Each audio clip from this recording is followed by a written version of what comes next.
हमारे साथ कृषि मंत्री दलाल साहब है, उनसे बात करेंगे। दलाल साहब, हरियाणा कैबिनेट के कई फैसले थे। सबसे पहले रोडवेज़ की मैं बात कर लेता हूँ। रोडवेज़ में भी आने वाले दिनों में प्रदेश की जनता पर बोझ पड़ेगा। आप लोगों ने किराया एक तरीके से बढ़ा ही दिया है। ये किराया जो थोड़ा सा बढ़ा बढ़ा बढ़ा था, बहुत ज़रूरी था, क्योंकि रोडवेज को बहुत लंबा घाटा है। और ये 15 पैसे बढ़ाने के बाद भी हमने इसका जो हिसाब लगाया कि जो घाटा है उसका 25% ही पूरा होगा, 75% घाटा अभी भी रहेगा। अगर आपके डिपार्टमेंट की बात करें, 2% आपने भी सेस बढ़ा दिया है। आने वाले दिनों में फल सब्जियाँ कितनी महंगी आम जनता को मिलेगी, उसका कितना असर पड़ेगा? हमने सिर्फ 1% मार्केट फीस और 1% HRD फीस जो पहले भी लागू होता था तो उसका बढ़ाया है। बाकी के जो आज से 3-4 साल पहले ये लागू होता था, इसको हटा दिया था। और हमें उम्मीद थी कि ये कस्टमर को पास ऑन नहीं होगा। ज़्यादातर फीडबैक ये आया कि कस्टमर को कोई ज़्यादा राहत नहीं मिली इसमें, तो इसलिए दोबारा हमारे दूसरे प्रदेशों का हिसाब किताब देखते हुए पंजाब में हमारे से दुगना है, हिमाचल में, दिल्ली में, और अभी भी ये 1-2% लगाने के बाद भी मान लीजिए 100 रुपये की कोई सब्ज़ी लेता है तो 101 रुपये की लग जाएगी।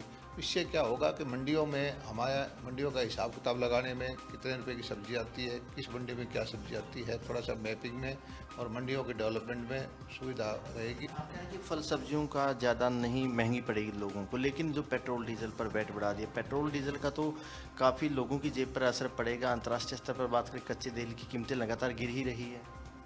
आज देखिए, सब रिसोर्सेज सरकार के कम होते जा रहे हैं। इस पे भी, पेट्रोल डीजल पे भी लगभग 1 रुपये के आसपास ही बढ़ोतरी की है। और ये बढ़ाने के बाद भी अभी भी हमारे पेट्रोल और डीजल जो हमारे चारों तरफ के प्रदेश हैं, चाहे वो राजस्थान है, दिल्ली है, पंजाब है, हिमाचल प्रदेश है, इनसे हम कम नीचे ही रेट रखेंगे। अगर बात करें इन सब जो कीमतें बढ़ाई हैं, जैसे पेट्रोल डीजल की बात करें, वैट बढ़ा दिया, फल सब्जियाँ भी महंगी मिलेगी, सफ़र भी महंगा हो गया, आपको नहीं लगता कि यहाँ पर लोगों को राहत दे देनी चाहिए? अगर रिकवरी करनी थी, रेवेन्यू बढ़ाना था, तो आप लोग शराब पर जो सेस लगाने वाले वो ज़्यादा लगा लेते, यहाँ पर लोगों को राहत दे देते। और शराब पर कितना सेस लग सकता है, शराबें कितनी महंगी हो सकती हैं? इसका फैसला अभी कैबिनेट मीटिंग जल्दी होनी है, उसमें विचार विमर्श करेंगे। चर्चा में थोड़ा बहुत आया था, लेकिन इसका भी कोई फैसला नहीं हुआ है। और जो सरकार ने राहत भी तो बहुत दी है। जो छोटी हमारी लाखों MSME हैं, छोटे छोटे काम करने वाले हैं, उनको सरकार ने बोला था कि आप सैलरी दीजिए। उनके पास साधन नहीं थे, उन्होंने बैंकों से लोन लिया है या लोन लेंगे, तो 6 महीने का जो ब्याज है वो सरकार उनका हमारे खजाने से देगी।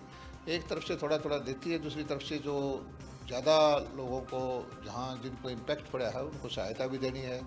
गरीब आदमियों को हमने दुनिया भर का राशन बांटा है, डायरेक्ट बेनिफिट से हमने खाते में पैसे डाले हैं, और सिलेंडर जो हमारे केंद्र सरकार की स्कीम है फ्री, वो बांटे हैं।